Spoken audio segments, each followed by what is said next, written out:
और सबको एक एक वरदान मांगने का अधिकार है।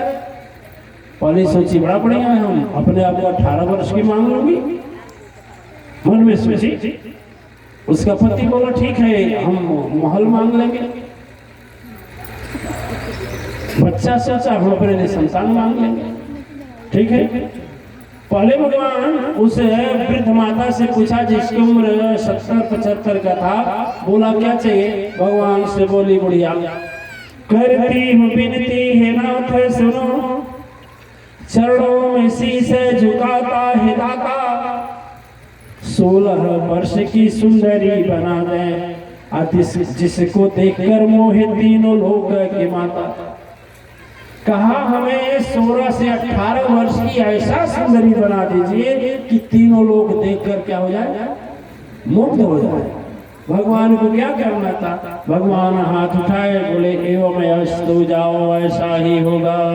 बोल साचे दरबार की जय। वो भी भगवान शंकर की प्रार्थना, और सब तो बड़ा लाग लपेट करते हैं, लेकिन कैलाश के वासी नहीं करते।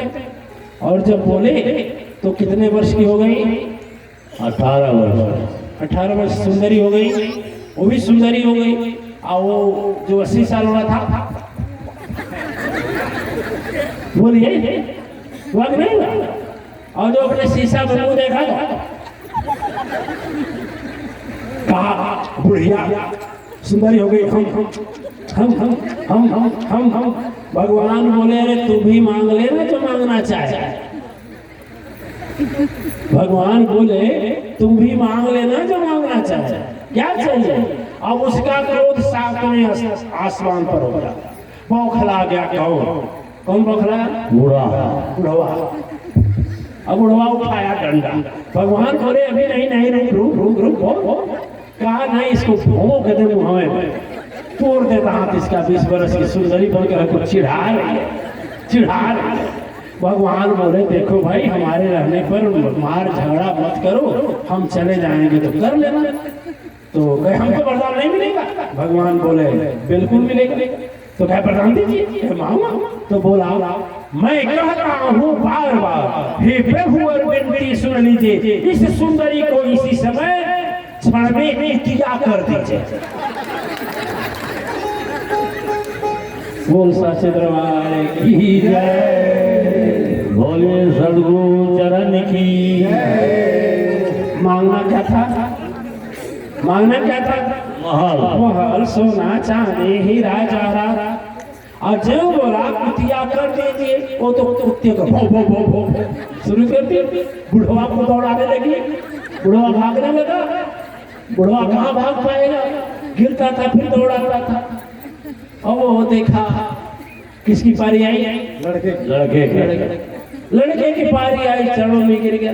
भगवान बोले आज भी एक वरदान बाकी है, बोल क्या चाहिए, बोल दे देते हैं। तो कहा कि कृपा तो कीजिए अवनाथ तो मुझ पर, माँ को तो देखकर दया बयाती, कुतिया से वैसे बना दे हे प्रभुवर, आज जैसे तो जीवन की शोभा हो पाती। जो उम्र में मेरी मैया सुने प्रभु, उसी रूप में माँ को अब कर दीजिए, यही तो विनती है नाथ सुनो, मेरे वरदान को पूरा कर दीजिए। वो माना कि ठीक है भगवान खुश है, तो मेरी मैया पता नहीं दौड़ा कर मेरे बाप को काट ली तो रेबीज का इंजेक्शन लगेगा। वही पता नहीं करमेश्वर जी रखते हैं नहीं रखते हैं। चलिए तो भला हो जाएगा, नहीं लगवाना पड़ेगा। इसलिए ऐसा करिए ना, क्या करिए, इसे को जैसे थी वैसे करके। मैं आपसे पूछता हूँ, आप थोड़ा इस पर विचार कीजिए, कहानी मत सोचिए, इस पर विचार करके मैं क्यों कहा, मैं क्या चाहता हूँ, मेरे कहने का भाव क्या है, और किस तरह से आपको मैं समझाने के लिए इसका प्रयोग किया। बात केवल एक है दिव्य आत्माएं, भगवान से तीनों वरदान भी खत्म हो गया और समस्या जो की त्यों है कि नहीं। उसी तरह से सदगुरु को हम बनाते हैं, सदगुरु से मंत्र शक्ति लेते हैं, सदगुरु से दिव्य अस्त्र प्राप्त करते हैं, और फिर हम जो करते हो जाते हैं। फिर वही गुरुजी चिलरा बीमार बा तो गुरुजी ढिलवा बीमार बा तो गुरुजी बकरिया फेंकतिया तो गुरुजी छेरिया के बुखार भइल बा तो गैया दूधवे नहीं देतिया तो भैंसिया फिर वही बात। दिव्य आत्माएं, हम सोचते हैं कि आप इस पर विचार करें कि जो सदगुरु से परम शक्ति सत्ता प्राप्त करके और इस संसार में आने के बाद में फिर आप अभी वही पाए तो संसार में उसमें आप में कोई अंतर नहीं। इसलिए मैं कहता हूं कि यदि आप लोग जीतने आए हैं तो आगे कदम बढ़ाएं। मालती सिन्हा की तरह एक समय मालती सिन्हा तांत्रिकों के चक्कर में थी, लाखों लाख बर्बाद होता था। अब मालती सिन्हा संपूर्ण भारत में ही कई जगह में जानी जाती है।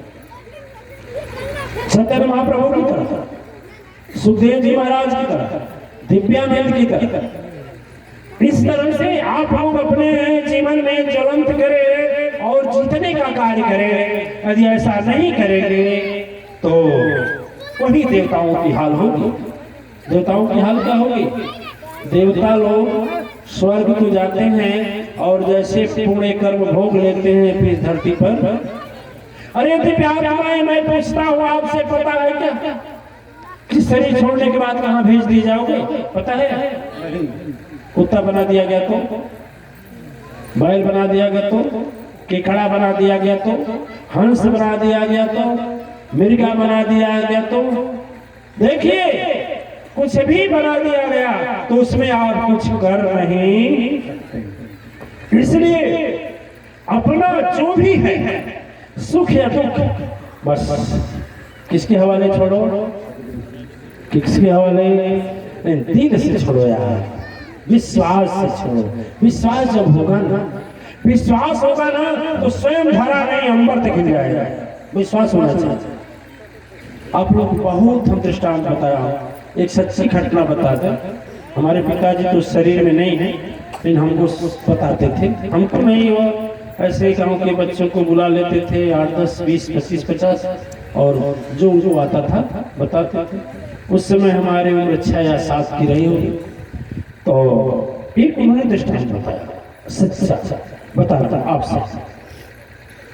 हमारे पिताजी टीटागढ़ में एक नेशनल जूट मिल है, कुछ लोग टीटागढ़ गए भी हैं, इसमें गए, महाराज जी भी इसमें काम लेते हैं।